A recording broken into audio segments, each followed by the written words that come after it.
Nathan Gans, bonsoir.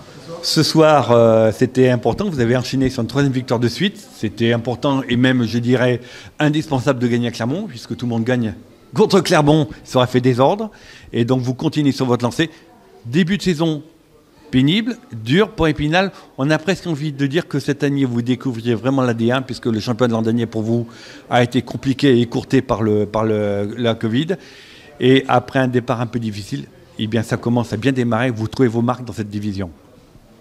Ouais, c'est sûr qu'on a on a fait des bons matchs au début de l'année et on gagnait pas, mais on n'a pas lâché, on a continué à travailler. Et puis ça paye là, on est sur une bonne série, il faut qu'on continue comme ça.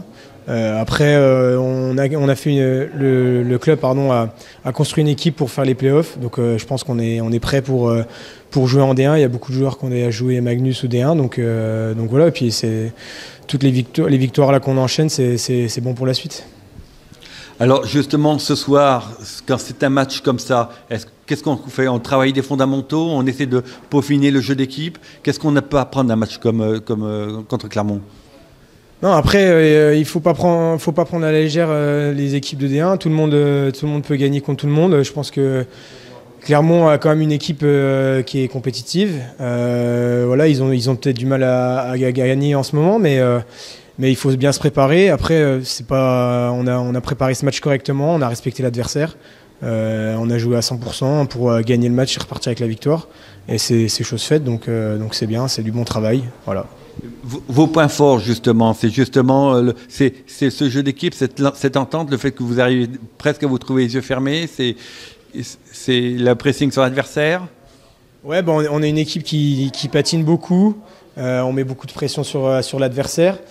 Se trouver les yeux fermés, ouais, ça dépend. Après, on essaye, mais je pense qu'on travaille bien à l'entraînement. Là, on est sur une bonne lancée.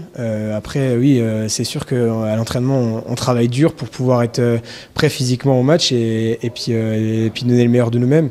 Mais c'est vrai qu'on a un jeu rapide vers l'avant. On essaye de se projeter vite, d'aller vite vers la cage adverse pour créer du danger. Et puis là, ce soir, ça a bien marché avec 7 buts, donc c'est bien. Je pense que quand les victoires commencent à venir, il y a une dynamique, il y a un moral qui s'installe, je suppose, et ça, c'est bénéfique pour la suite du championnat. Ouais, c'est sûr que plus les victoires arrivent et plus la dynamique est bonne, on continue de travailler parce que voilà, on fait encore quelques erreurs qui pourront nous coûter cher plus tard si on participe aux playoffs. Donc voilà, on se prépare aussi pour ça, on essaye de gommer les petites erreurs qu'on fait. On a un nouveau joueur qui est arrivé, Preston, là, qui est un défenseur. On a notre nouveau gardien aussi qui est arrivé. Donc qui a blanchi, donc c'est top pour lui et puis c'est bon pour l'équipe. Donc ouais, c'est sûr que voilà, il y a une bonne dynamique dans l'équipe. Il faut juste qu'on continue comme ça et puis ça va être cool. Oui. Mais écoutez, effectivement, le championnat est encore long, mais l'objectif des playoffs est maintenant plus qu'à portée de patin. Et puis ça sera une belle, j'ai envie de dire première année, non, c'est une deuxième année officielle, mais ça sera une belle année en Division 1 pour vous déjà. Est-ce que quand même il y a des ambitions pour plus tard? Bon, on sait que Épinal a fait des belles choses en Magnus.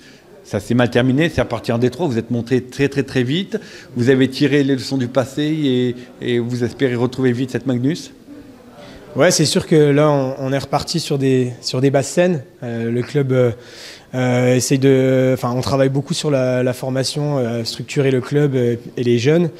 Donc je pense que l'objectif à terme, c'est sûr que c'est de revenir en Magnus, surtout avec le public qu'on a. La ville nous aide beaucoup. Beaucoup de gens sont derrière nous, donc c'est sûr que nos objectifs sont hauts. C'est le sport numéro 1 là-bas, à Épinal, ok. Ouais, c'est vraiment le sport numéro 1. Les gens, ils adorent ça. La patinoire est pleine à chaque match. C'est un régal de jouer chez nous. Je pense que beaucoup de joueurs aimeraient venir jouer chez nous. J'ai envie de dire, c'est presque un régal aussi pour les équipes adverses, parce que de sentir comme ça cette fusion, cette passion du hockey, ça doit faire même plaisir aux visiteurs quelque part. Ouais, c'est sûr. Déjà, à nous, ça nous donne un plus, c'est sûr, mais ça peut être des fois un désavantage parce que ça peut galvaniser l'équipe adverse. Donc voilà, mais généralement, c'est plus bon pour nous, quoi. Donc c'est top, quoi, pour nous de jouer devant un public incroyable comme ça. Je peux vous poser une question piège. Avant, Épinal, c'était les Dauphins, ça a été les Guémeaux. Maintenant, il y a plus de surnom, de nom totem pour cette équipe, ou vous ne l'avez pas encore trouvé, vous cherchez? Ben après ça, je suis pas dans les petits papiers de tout ça. Je pense que le club travaille un peu là-dessus pour essayer de trouver un nom qui claque, puis qui correspond surtout à la ville. Et ouais, je pense qu'à terme, on va trouver un petit nom sympa pour le club. Les images passages d'Épinal. Je sais pas, avant c'était les renards, il y a eu les renards, les écureuils. On verra bien, je sais pas. Eh bien écoutez, on vous souhaite une bonne fin de saison.